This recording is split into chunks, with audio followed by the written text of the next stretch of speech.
Just more retirement propaganda that it infuriates me. So I'm just minding my own business on a Saturday morning. It's 8:20.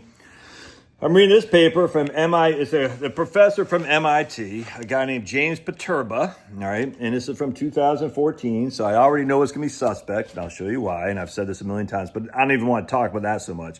I actually want to give props to this guy for actually stating the facts. Unfortunately, idiots took what he stated and ran with it in a different direction. And it so infuriates me because he's from MIT, Josh, don't you know? And he's writing in the American Economic Review. Don't you know? That's a gold standard.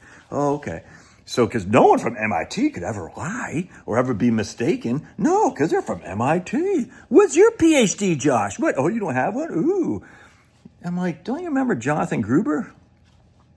We got to rely on the stupidity of the American people to get the Obamacare stuff. Don't you remember him saying that in a public forum? Jonathan Gruber, the chief architect of Obamacare. The fraud, you can keep your doctor.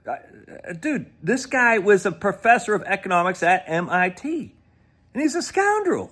And don't we know what Jonathan Gruber did in terms of taking money that was suspect from the state of Vermont when designing their own single-payer health plan? Yeah, but he's from MIT. And Josh, you're just a guy in your t-shirt. You haven't shaved. You haven't showered. You haven't brushed those pearl yellows. Anyway, but at least this guy here, James Paterba, Retirement Security and Aging Population, he states what should have been stated when people are using his research for propaganda. And of course they don't. So we're just going to read on what page is this? I don't even know what page it is. 10. All right, so he gives us this table right here, and the table is fraud. Well, no, fraud's not the right word. The table is corrupted because he's using current population survey statistics from the Census Bureau from 2014, which we know has been corrupted. Census Bureau admits it. Everybody admits it. Now, this is from 2014, and I don't know if James Paterba has updated his stuff. Where I got this paper from was from those... One guy who I can't stand had written an article about how you're whistling past a graveyard for retirement planning, and the other guy I like, and I'm hoping to get him to we can throw arrows at each other, and even though he's a PhD economist and a good guy, all around guy, I'll smoke him because he doesn't know what he's talking about. He just doesn't.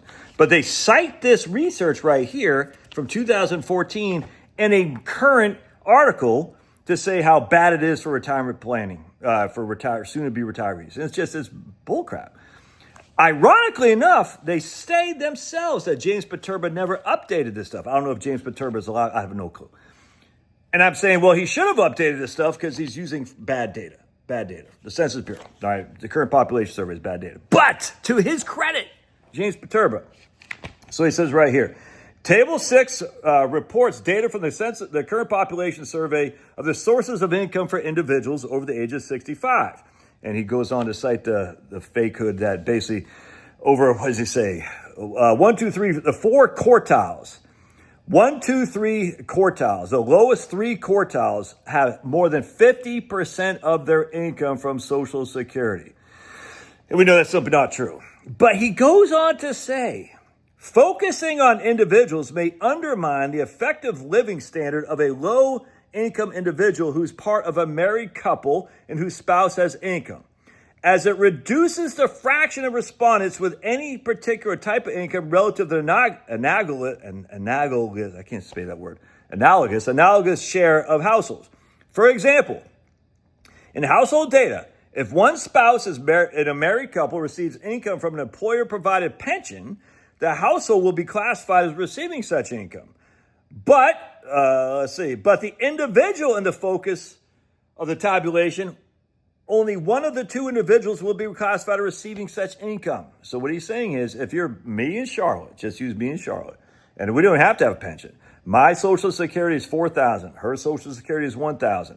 They're going to say she's only getting $12,000 from Social Security, implying she's poverty bound because she's only $12,000 from Social Security. Oh my goodness, she can't survive. However, she's part of a household that's getting $60,000 a year from Social Security. You see? So when you're focusing on the individual, and especially in a married household, and we know that, I think it's like right here, for men over the age of 85,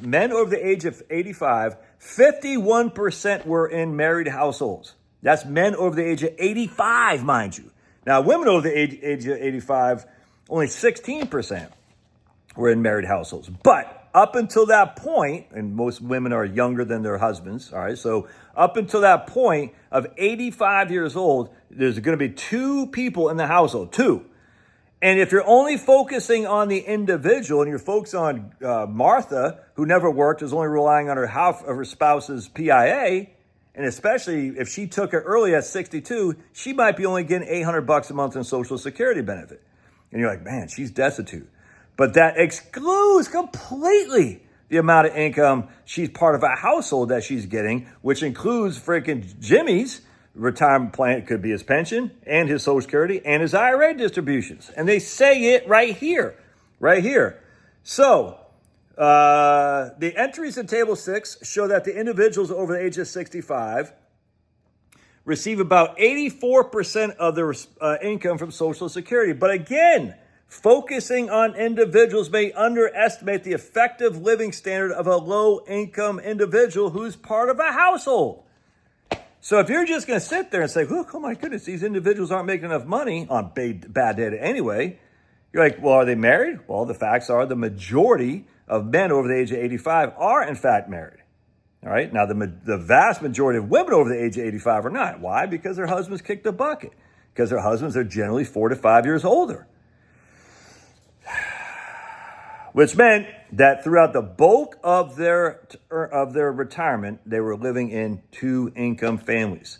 To only focus on one income of that and say this is a bad thing for retirees it's misleading. I'd say it's actually ignorant. I think people don't do enough depth research on this stuff, and yet they write these horrific papers that say, oh my goodness, oh, the world's crashing, you'll never be able to retire. It drives me crazy. I don't know what happened to old James Paterba, but I guess he hasn't published an update on this. Maybe I'll look into it. I haven't looked into it yet, but it's just so frustrating. All right, but the nice thing, James Paterba, he's got all of these stuff right here. So we got the Government Accounting Office, 2006, baby boom generation. Retirement of baby boomers is unlikely to precipitate dramatic decline in market returns. Interesting. He's got all these various links, which I cannot read right here. National Research Council, aging in the macroeconomy, long-term implications of older population. Here's James Paterba, 2001, Review of Economic and Statistics. That looks pretty good. Here we got Gretchen Donauer, Tim Miller, and Ronald Lee, National Transfer Accounts Project. I'm very much looking forward to reading that. So just tons of, he cites this guy, Ziv Bodie. Ziv Bodie. Can't stand that guy. I'm so impressed with Obama. I'll never forget he had written that in the Journal for Financial Planning in 2010. Obama inspires me.